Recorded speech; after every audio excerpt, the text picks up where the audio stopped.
बिस्मिल्लाहिर्रहमानिर्रहीम, अस्सलाम वालेकुम। मैं फैज़ान रिजवी और आप मेरे यूट्यूब चैनल और फेसबुक पे देख रहे हैं। आज 13 अगस्त 2023 है, दिन है जी संडे इतवार का। 536 रोज़ आज मुकम्मल हो गए रूस और यूक्रेन के दरमियान जारी जंग को। वीडियो की डिटेल में जाने से पहले, टॉपिक पर बात करने से पहले मैं आपको बता दूं एडवांस में कि वीडियो के दौरान, इस रिकॉर्डिंग के दौरान अगर आपको बाजों की या फिर पटाखों की आवाज़ें आएँ, क्योंकि जब मैं वीडियो की तैयारी कर रहा था, रिसर्च कर रहा था, तो उस दौरान भी बहुत ज़्यादा आपको मालूम है कि जश्न आज़ादी स्टार्ट हो चुकी है। चंद घंटे रहते हैं 14 अगस्त स्टार्ट होने में। मेरी तरफ से आप सबको, तमाम पाकिस्तानियों को, दुनिया के जिस कोने में भी पाकिस्तानी ये वीडियो देख रहे हैं, मुझे सुन रहे हैं, उन्हें बहुत ज़्यादा तहे दिल से 76वां यौम आज़ादी बहुत ज़्यादा मुबारक हो। दुआ है कि अल्लाह ताला पाकिस्तान को तरक्की की राहों पर गामज़न रखे, अमन का गहवारा बनाए, बैरूनी शर से पाकिस्तान को महफूज रखे। और सबसे ज़्यादा स्पेशली ये दुआ करें कि जो पॉलिटिकल अनरेस्ट पाकिस्तान एक्सपीरियंस कर रहा है, आज से नहीं बल्कि जब से ये दुनिया करवट लेने लगी, पाकिस्तान के अंदर भी सियासी हालात तब से करवटें ले रहे हैं। और ये बहुत इंपॉर्टेंट वक्त है। इस वक्त के अंदर पाकिस्तान ये सियासी अदम इस्तेहकाम अफोर्ड नहीं करता। उसकी वजह आपको मालूम है कि ये दुनिया करवट ले रही है। ये जो गुज़िश्ता 1-1.5 साल से ज़ायद का अरसा गुजरा, 24 फरवरी 2022 से लेकर आज तक, इस वक्त जब हम बात कर रहे हैं, आपको मालूम है कि यूक्रेन जंग ने पूरी दुनिया का नक्शा बदल कर रख दिया है। ब्लॉक्स बन रहे हैं, ममालिक एक दूसरे को ज्वाइन कर रहे हैं। यूक्रेन जंग के दौरान उन ममालिक ने जिन्होंने यूक्रेन जंग का प्रेशर बर्दाश्त कर लिया, उन्होंने बहुत ज़्यादा फ़ायदा उठाया इस 1.5 साल से ज़ायद के अरसे के दौरान। लेकिन बदकिस्मती से पाकिस्तान में 24 फरवरी 2022 एन उसी दिन से, जिस दिन ये जंग, ये ऑपरेशन रशिया का स्टार्ट हुआ था, उसी दिन से पाकिस्तान के अंदर पॉलिटिकल अनरेस्ट भी स्टार्ट हो गया। उसकी वजह आपको मालूम है, मैं डिटेल के अंदर नहीं जाऊंगा, लेकिन बहुत ज़्यादा दुआ करें। ये भी वक्ती है, ये जो पॉलिटिकल अनरेस्ट है ये भी वक्ती भी है और ज़रूरी भी है। पाकिस्तान के फ्यूचर के लिए बहुत ज़्यादा ज़रूरी है जो कुछ पाकिस्तान के अंदर इस वक्त हो रहा है। लेकिन मुल्क पाकिस्तान प्रायोरिटी है, पाकिस्तान है तो हम सब हैं। हम एक आज़ाद फ़िज़ा में सांस ले रहे हैं, उसके लिए बहुत ज़्यादा शुक्र अदा करना चाहिए। पड़ोस में देखें, मकबूजा वादी को देखें, मकबूजा वादी नहीं बल्कि इनसाइड इंडिया, इंडिया के अंदर, भारत के अंदर माइनॉरिटीज़ के साथ, मुसलमानों के साथ जिस तरह का सलूक किया जा रहा है, तो उसको देखते हुए हमें बहुत ज़्यादा शुक्र अदा करना चाहिए। अपने पड़ोसी भाइयों के लिए भी बहुत ज़्यादा दुआ करनी चाहिए। और ये जो चीज़ें हैं ये वक्ती हैं। पैवस्ता रहे शजर से उम्मीदें बाहर रख, पाकिस्तान के लिए बहुत ज़्यादा दुआएं, पाकिस्तान जिंदाबाद। टॉपिक पर बात कर लेते हैं। ये वीडियो आपको नज़र आ रही होगी, यूक्रेन के सदर व्लादिमीर ज़ेलेंस्की खुद साख्ता आज़ादी मना रहे हैं। ये वीडियो है स्नेक आइलैंड की, जहां पर यूक्रेन के सदर व्लादिमीर ज़ेलेंस्की के अहकामात पर यूक्रेन के डिफेंस मिनिस्ट्री के कुछ ऑफिशियल्स, यूक्रेन के कुछ फौजी पहुंचे। स्नेक आइलैंड आपको मालूम है कि स्नेक आइलैंड ब्लैक सी के अंदर है, ओडेसा वाली साइड पर ये स्नेक आइलैंड है, बहुत इंपॉर्टेंट है। इसको रशिया ने कंट्रोल कर लिया था जब रशिया का ऑपरेशन स्टार्ट हुआ। उसी महीने, 1-2 महीने के दौरान रशिया ने स्नेक आइलैंड को कंट्रोल कर लिया था। फिर रशिया ने खुद स्नेक आइलैंड से अपनी फौजें पीछे हटा ली थी। जब ग्रेन की डील का मामला हुआ तो रशिया ने स्नेक आइलैंड को खाली कर दिया था और यूक्रेन ने यहां पर आकर अपना झंडा गाड़ दिया था। आज यूक्रेन ने यहां पर आकर अपनी सरहद का झंडा गाड़ा, एक बोर्ड लगाया यूक्रेन के फौजियों ने यहां पर, और एक मैसेज रिकॉर्ड करते हुए कहा, रशिया को मैसेज दिया, पूरी दुनिया को मैसेज दिया यूक्रेन के फौजियों ने कि ये हमारी सरहद है, यहाँ से आगे रशिया आने की कोशिश ना करे। लेकिन मेरा भाई, आगे तो ओडेसा, मिकोलाइव, जितने भी इलाके हैं वहाँ तक तो रशिया पहुँच चुका है। तो ये ड्रामेबाजियाँ, ये जो आप अपनी मदद इमदाद का पैसा यहाँ पर उड़ा रहे हैं, तरानों और तखरीबकारियों से बाहर निकलें और कुछ करके दिखाएं। मैदान जंग के अंदर काउंटर ऑफेंसिव को लेकर कुछ करके दिखाएं। ये इंप्रेसिव नहीं है, ये जो स्टंट्स हैं ये इंप्रेसिव नहीं है। ना सिर्फ ये बल्कि तखरीबकारियाँ आज भी यूक्रेन की जानिब से, जो बेलगोरोद रीजन है वहाँ पर 3 ड्रोन हमले करने की कोशिश की गई। रशिया ने तीनों के तीनों ड्रोन्स को मार गिराया। एक ड्रोन हमला कुर्स्क रीजन पर भी करने की कोशिश की यूक्रेन ने, लेकिन वो ड्रोन भी कुर्स्क रीजन पर टारगेट को हिट करने से पहले रशिया के एयर डिफेंस सिस्टम ने मार गिराए। यानी कि यूक्रेन की तखरीबकारियाँ और ये ड्रामेबाजियाँ जो यूक्रेन वीडियोस की शक्ल में जारी करता है, इसका मैदान जंग के अंदर कोई रिजल्ट नहीं है, प्रैक्टिकल रिजल्ट नहीं है। और ये चीज़ें जो हैं वो इत्तेहादियों को इम्प्रेस नहीं कर रही, यूक्रेन के इत्तेहादियों को इम्प्रेस नहीं कर रही अमेरिका की जानिब से। आज भी वॉशिंगटन पोस्ट ने रिपोर्ट किया कि अमेरिका थोड़ा सा नाराज़ है यूक्रेन से। जिस तरह के काउंटर ऑफेंसिव के रिजल्ट्स एक्सपेक्ट कर रहे थे यूक्रेन के इत्तेहादी, यूक्रेन की ये वीडियोस देखकर कि हमारा काउंटर ऑफेंसिव स्टार्ट होगा तो यूं हो जाएगा और यूं हो जाएगा, वैसा कुछ भी नहीं हुआ। बल्कि अभी तक यूक्रेन के सदर व्लादिमीर ज़ेलेंस्की की डिमांड्स ख़त्म नहीं हो रही, उनका मुंह बंद नहीं हो रहा। आज भी यूक्रेन ने प्रेशराइज किया जर्मनी को, जर्मनी के सामने फिर से मुतालबा रखा कि टॉरस मिसाइल, गुज़िश्ता वीडियो के अंदर मैंने आपको बताया कि कुछ रिपोर्ट्स गर्दिश कर रही हैं कि जर्मनी और अमेरिका का इत्तफाक हो चुका है टॉरस प्रोवाइड करने पर और अटैकम्स प्रोवाइड करने पर। तो आज यूक्रेन ने फिर से एक स्टेटमेंट जारी करते हुए कहा कि हम टॉरस का इंतजार कर रहे हैं, जर्मनी का टॉरस आएगा तो मैदान जंग के अंदर सब कुछ बदल जाएगा। ये अलादीन का चिराग है, ये जो टॉरस मिसाइल है, इससे हमारे काउंटर ऑफेंसिव की जो पेस है उसमें बहुत ज़्यादा फर्क पड़ेगा। ना सिर्फ टॉरस बल्कि F-16 का मुतालबा भी यूक्रेन की जानिब से। आज फिर से यूक्रेन ने दोहराया कि F-16 का भी हम ठीक उसी तरह से इंतज़ार कर रहे हैं जिस तरह से हम जर्मनी के टॉरस मिसाइल का इंतज़ार कर रहे हैं जिसकी रेंज 500 किलोमीटर्स है। लेकिन F-16 को लेकर यूक्रेन के लिए कुछ अच्छी खबरें नहीं हैं। अमेरिका पहले बहुत ज़्यादा बहाने बना रहा था, फिर जो इत्तेहादियों का प्रेशर है उसको देखते हुए अमेरिका के सदर जो बाइडन ने ग्रीन सिग्नल तो दे दिया कि ठीक है F-16 क्योंकि अमेरिका का तैयारा है। तो अमेरिका के सदर जो बाइडन ने ग्रीन सिग्नल दे दिया। जो गुज़िश्ता समिट हुआ, नेटो का समिट, उसके दौरान अमेरिका के सदर ने कहा कि ठीक है यूक्रेन के पायलट्स को F-16 पर ट्रेनिंग देना स्टार्ट कर दें। फिर ये खबर सामने आई कि यूक्रेन के 8 पायलट्स जो हैं उनकी फ्लुएंट थी, इंग्लिश फ्लुएंट होनी चाहिए क्योंकि कुछ टर्मिनोलॉजीज हैं जिनको समझने के लिए आपका फ्लुएंट होना बहुत ज़्यादा ज़रूरी है अंग्रेजी के अंदर। तो 8 पायलट्स यूक्रेन ने प्रोवाइड किए, 8 नहीं बल्कि इनिशियली 32 दिए थे यूक्रेन ने। 32 पायलट्स जिनमें से 8 की इंग्लिश फ्लुएंट थी, 8 को सिलेक्ट किया गया अमेरिका और इत्तेहादियों की जानिब से, बाकियों को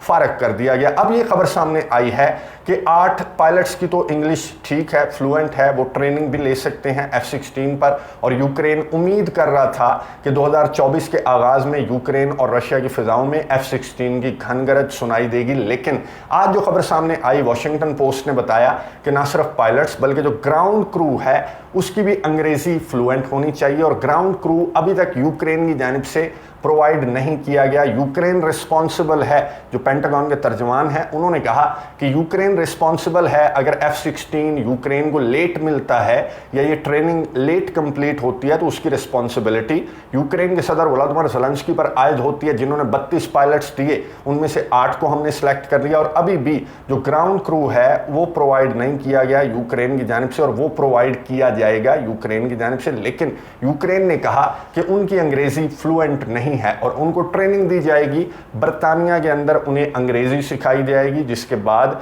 2024 में यूक्रेन के पायलट्स की F-16 पर ट्रेनिंग स्टार्ट होगी। 2024 में F-16 पर यूक्रेन के पायलट्स की ट्रेनिंग स्टार्ट होगी। तो 2-3 महीने का प्रोसेस है ट्रेनिंग का, जिसके बाद अमेरिका के सदर जो बाइडन रहते हैं या नहीं रहते, कोई नया बहाना अमेरिका इस दौरान बना लेगा। यानी कि F-16 तो दूर दूर तक मुझे नहीं लगता कि यूक्रेन को F-16 प्रोवाइड कर दिए जाएंगे अमेरिका की जानिब से। अमेरिका बहाने बना रहा है, अमेरिका को भी पता है कि यूक्रेन को अगर F-16 प्रोवाइड कर दिए तो उसके कॉन्सिक्वेंसेस बहुत ज़्यादा स्वेर किस्म के होंगे। उसके बाद यूक्रेन के लिए बहुत ज़्यादा आसान हो जाएगा नेटो को इस जंग के अंदर ड्रैग करना। F-16 आपको मालूम है कि न्यूक्लियर हथियार कैरी कर सकता है, तो यूक्रेन जाकर उस F-16 से कहां पर स्ट्राइक करेगा आप बहुत अच्छी तरह से समझते हैं। और यही बात अमेरिका के सदर जो बाइडन भी बहुत अच्छी तरह से समझते हैं। इसलिए यूक्रेन के लिए यही बेहतर है कि यूक्रेन इस तरह के वीडियोस बनाए, इस तरह के जो आइलैंड्स हैं जिनको महीनों पहले रशिया ने खाली कर दिया था, वहाँ पर जाकर झंडे लगाए, वहाँ पर जाकर जो कुछ बॉर्डर्स के साइंस हैं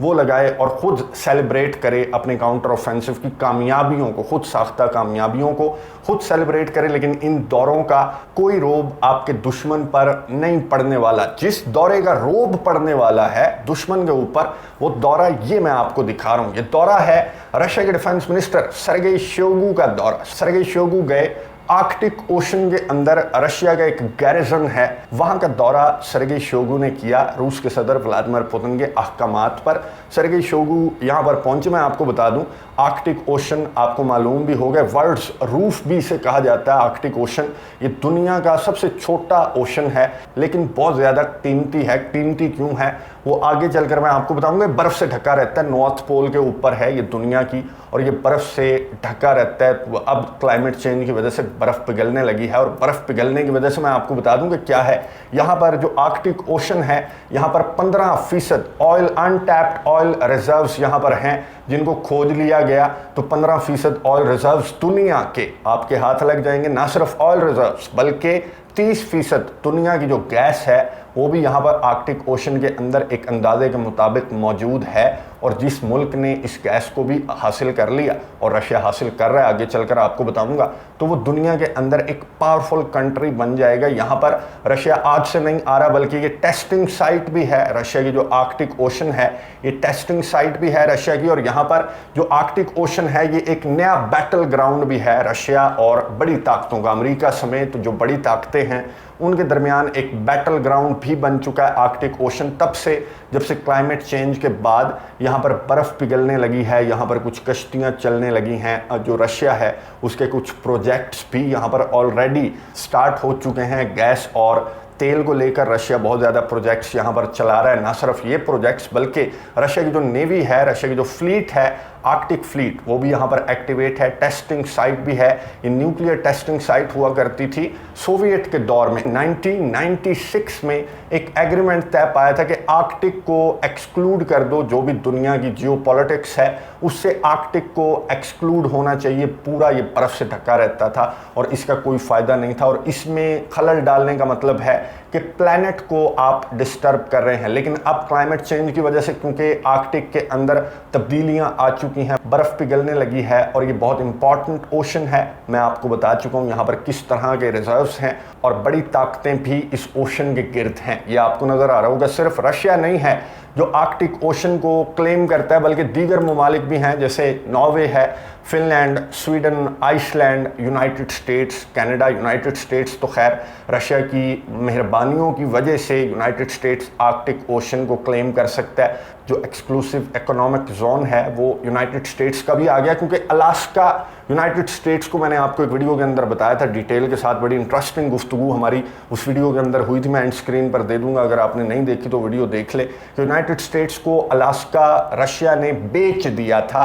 अब इसको बेचने की वजह से यूनाइटेड स्टेट्स बॉर्डर कर रहा है आर्कटिक ओशन को। वरना मैं आपको बता दूं कि अलास्का का यूएसए के साथ डायरेक्ट कोई बॉर्डर नहीं लगता, कनाडा के साथ लगता है। तो खैर अब यूएसए भी आ गया, कनाडा भी आ गया, Denmark, Norway, Iceland, Sweden, Finland. लेकिन रशिया 40% से ज़्यादा आर्कटिक ओशन को ना सिर्फ क्लेम करता है, ना सिर्फ उसका राइट बनता है इन पानियों के अंदर, बल्कि रशिया सबसे ज़्यादा पावरफुल है आर्कटिक ओशन के अंदर। ना सिर्फ रशिया की फोर्सेस, रशिया की नेवी, बल्कि रशिया के जो प्रोजेक्ट्स हैं वो भी अब नेटो ममालिक को और ज़्यादा खटकने लगे हैं। और आर्कटिक ओशन का दरवाज़ा खुला यूक्रेन जंग से, आर्कटिक ओशन का भी दरवाज़ा खुल गया। हालांकि मैंने आपको बताया कि एक एग्रीमेंट मौजूद है कि जियोपॉलिटिक्स से आर्कटिक ओशन को दूर रखना है, प्लैनेट को महफूज रखना है। लेकिन अब उस वीडियो के अंदर मैंने आपको बताया था कि चाइना रशिया के साथ है, और रशिया बहुत बड़े बड़े प्रोजेक्ट्स पर काम कर रहा है आर्कटिक ओशन के अंदर, जिनको देखने के लिए ये दौरा जो है,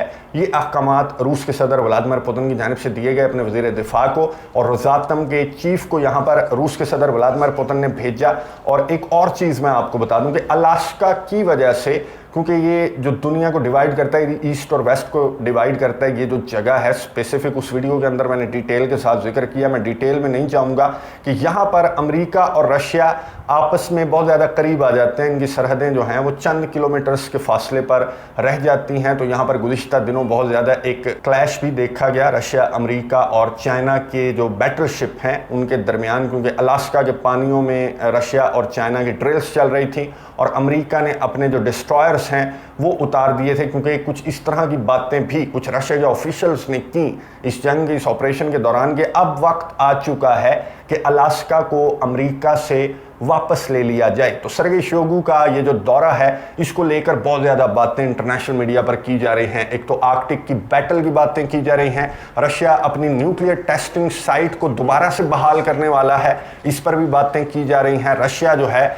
अब यहाँ पर तेल और गैस की जो खोज लगा रहा है, उस पर भी जो क्लाइमेट एक्सपर्ट्स हैं वो एतराज़ात आयद कर रहे हैं। और साथ अमेरिका को टेंशन है, वो है अलास्का की, कि जिस तरह से पुतिन के एलाइज पुतिन को मशवरा दे रहे हैं, तो क्या व्लादिमीर पुतिन की नज़रें अलास्का की तरफ भी हैं, और क्या न्यूक्लियर टेस्टिंग साइट को दोबारा से, जो सोवियत एरा के अंदर हुआ करती थी, उस साइट को दोबारा से रशिया के सदर व्लादिमीर पुतिन बहाल करना चाहते हैं। और रोसातम के चीफ का जाना सर्गेई शोइगु के साथ, ये भी एक बहुत बड़ा मैसेज था कि रशिया अगर इन रिजर्व्स पर, जिस पर दीगर ममालिक का भी क्लेम है, बहरहाल इस क्लेम को लेकर भी, क्योंकि मैं आपको बता दूं जो एक्सक्लूसिव इकोनॉमिक जोन्स हैं वो भी एक दूसरे से बहुत ज़्यादा, जिस तरह से साउथ चाइना सी के अंदर जो चपकलिश है हदूद को लेकर, पानियों के अंदर जो हदूद को लेकर चपकलिश है, वो यहाँ पर भी है और बहुत ज़्यादा है। अभी तक तो खैर यहाँ पर इस तरह से काम स्टार्ट नहीं हुआ, क्योंकि अभी तक मुकम्मल तौर पर जो आइस है वो मेल्ट नहीं हुई। लेकिन 2035 तक जो अंदाज़ा है एक्सपर्ट्स का,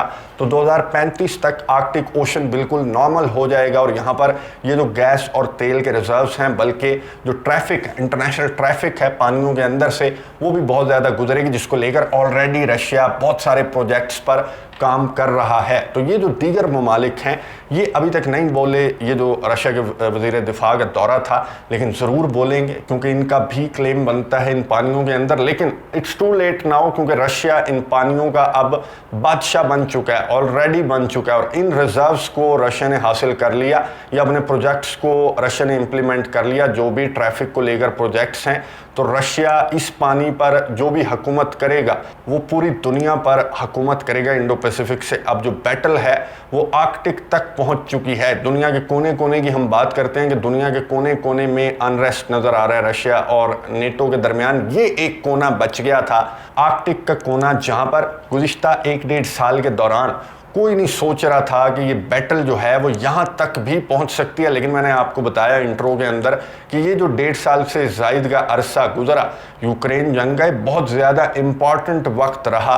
और इस वक्त के अंदर, इस 1.5 साल के अंदर जितनी तब्दीलियाँ, जितनी करवटें इस दुनिया ने ली, जितने ममालिक ने इस 1.5 साल से फ़ायदा उठाया, वो उसकी मिसाल नहीं मिलती। पिछली दहाइयों के अंदर भी उसकी मिसाल नहीं मिलती। और बदकिस्मती से कि हमारा मुल्क जो है पाकिस्तान, वो इसी 1.5 साल के दौरान बहुत ज़्यादा पॉलिटिकल अनरेस्ट का शिकार रहा, बहुत ज़्यादा अनरेस्ट कंट्री के अंदर, इवन कि अब भी किसी न किसी शक्ल के अंदर मौजूद है। दुआ करें पाकिस्तान के लिए। और एक मरतबा फिर से 76वां यौम आज़ादी आप सबको बहुत ज़्यादा मुबारक हो। पाकिस्तान के लिए बहुत ज़्यादा दुआएं करें। अगली वीडियो तक के लिए इजाज़त दीजिए। अल्लाह हाफ़िज़।